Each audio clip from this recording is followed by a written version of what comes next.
Hello guys, welcome on my channel for Release by Daily. Today I would like to tell you about the faults in Peugeots and CITROENs.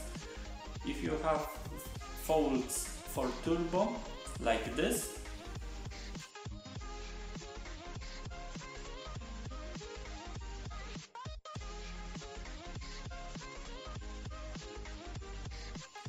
possibly you need to replace solenoid valve.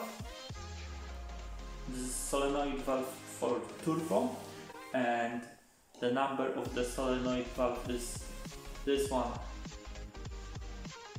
for 1.6 diesel, but the solenoid valves could be different in a newer model and older model, but the faults are same, yeah, usually. This solenoid valve you can find on the 1.6 engine, you can find close to the turbo on the right side of turbo, but in 2-liter diesel you can find it behind the engine.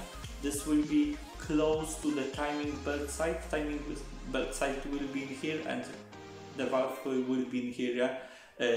This is behind the engine on the back on the 2 liters. And I did a few Peugeots and Citroens, and usually is the solenoid valve. Check the pipes, what's going from the valve to the other valves and to the turbo, but most 90% of the issues are solenoid valves. Thank you very much for watching.